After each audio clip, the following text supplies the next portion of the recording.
Dwarves are responsible for teaching humans the common language, currency, trade, and even advanced clockwork. Dwarves, unlike the other races, do not automatically enter the Fade since they don't dream and have no magical capability.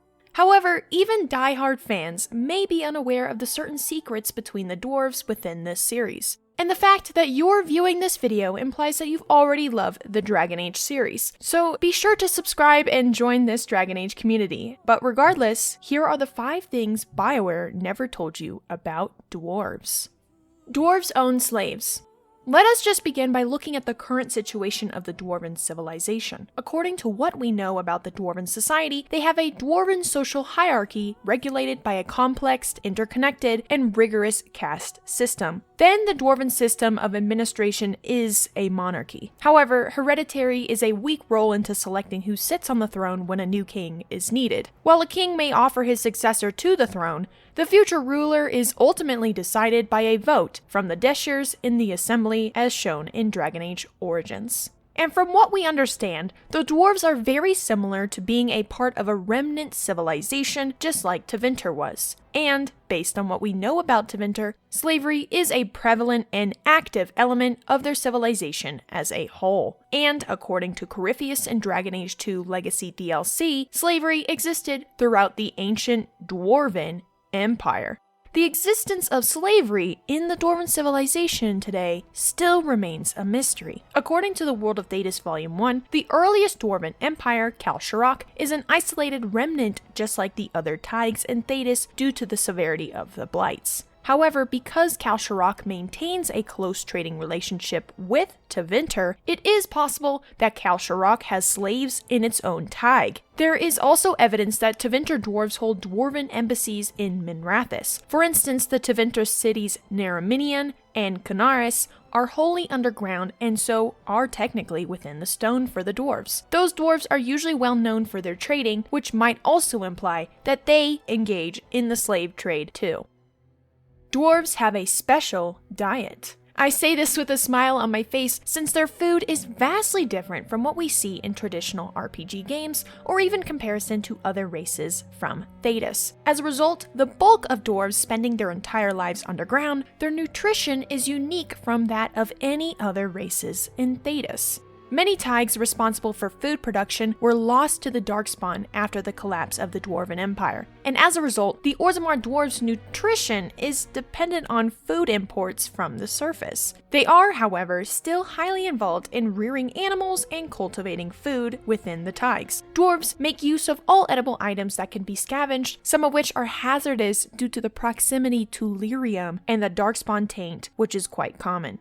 Among the collected foods is deep mushroom. Despite growing near the Darkspawn taint and lyrium veins, they are regarded by the dwarves as having a distinct flavor and seductive aroma. The dwarves also utilize moss and fungus to make variety of liquors. Dwarves have a long history of drinking and incredible capacity to withstand it.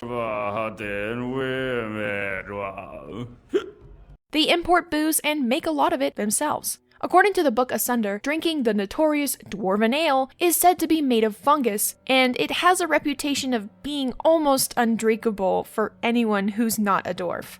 However, some ales actually include toxic moss, dirt, and even deadly lichen, so perhaps the Dwarven diet might explain this next subject as well. Sterility and half-raced dwarves. From what we know of dwarves, because their proximity to the blight and even perhaps their diet makes them sterile. Dwarves have the lowest fertility rate compared to any other race, and it doesn't also help with how they procreate with what we see in the Society of Orzammar, or even the reason why we don't even have Dwarven romances. Again, the Orzammar's kingdom has a strong caste structure that convinces casteless females that their worth in Orzammar is in only reproducing among other castes. Casteless males have a more difficult situation as well, since they can only hope to have children with higher caste women, and the majority of whom are either unable or unwilling to pursue relationships with them. So regarding all of those rules, this makes the Dwarven population even harder than most races to breed. And while it is hard to sire a child as a dwarf, it is also troubling to find the best mate to benefit that dwarf's house status.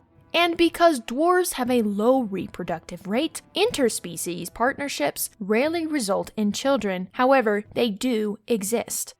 Half-dwarves born to humans are shorter than humans, but taller than dwarves. Surface dwarves are more inclined to create such alliances, but they are widely condemned in Orzammar. And children born to dwarves with elves are even rarer. Their offspring would appear to be dwarf-like as well. Sandal Fedeg from Dragon Age Origins and Dragon Age 2, for example, was distrustful even among his own species. According to overheard banter between two Carta dwarves and Dragon Age 2 Legacy DLC, Sandal is actually a half-dwarf. Boom! Also, a notable half-dwarf offspring was between Turda Brightaxe, founder of the Avar, and Hinder, prince of the dwarves, and the codex reads, Dwarf prince, friend in passion, babe produced to serve the line, the Avar tribe, her name, our taking. So, if we see more occurrences like half-dwarves in Thedas, we do know that it is rare, but it might suggest that magic and possibly dreams are only attainable for half-dwarves, as proved by Sandal. The Titan's strange mystery.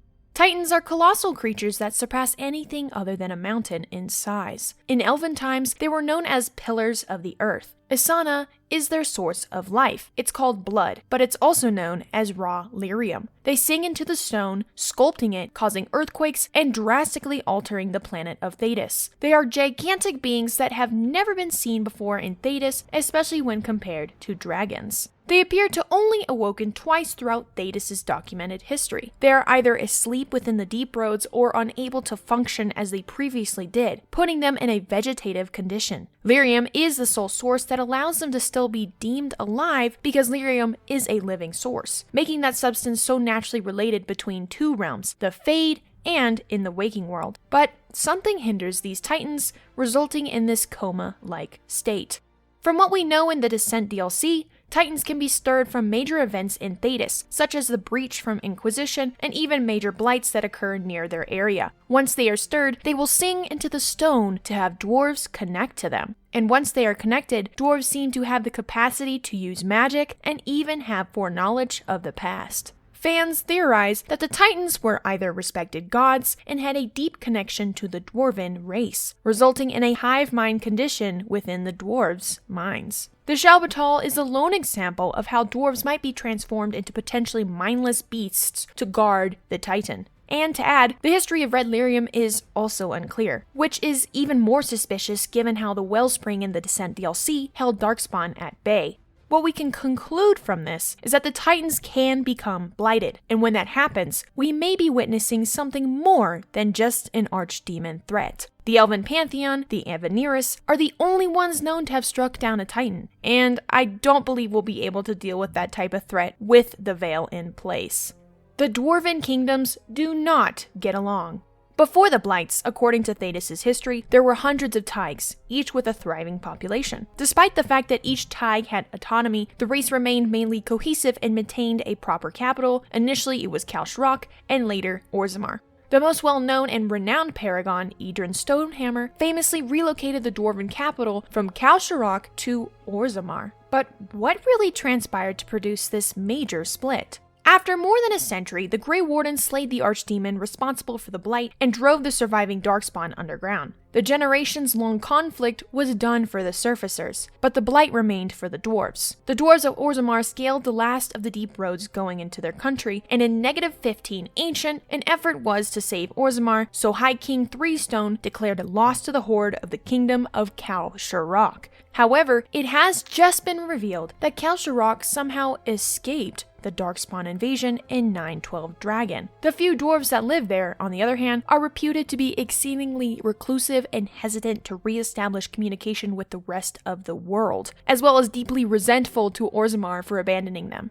Kalshrok has had to do some pretty dubious things to survive because they have significantly fewer resources than Orzammar and have no known access to the surface. It has also been known that Kalshrok's isolation and perhaps their interaction with the Darkspawn for nearly a century have changed them in some unknown way. The sole explanation for the division between the two kingdoms could actually be the existence of the Titans and their proximity of Titans to the Blight. The Titan understands why the Dwarven race separated, according to Valta from the Descent DLC. This could be one of the reasons why Orzammar does not record and want its people to know about the Titans. And according to the journal, Volta goes, "I close my eyes and see a glimpse of the world that was, before everything changed and the Dwarven race broke in two. Something caused the Titans to fall, and the fate of my people fell with them. The Titan wants me to know. No, more than that, it wants me to understand. There is a loneliness to its song." But with that, we are going to wrap up 5 things they never told you about dwarves. Which on this list did you never know about? Let me know in the comments down below. Also, I do an appreciation for small businesses who do Bioware related content in my videos, and the second creator we have today is Illuvian Arts. They are a full-time digital artist who make Bioware art on t-shirts, bags, and any novelty you can think of. I bought a Venon t-shirt and look how cute it is. So if you want to support Illuvian Arts, there is a link in the description down below to check out their art and their shop. Again, thank you for watching, and I will see you in the next video. Or, as the dwarves say, Atras nal tansha. May you always find your way in the dark.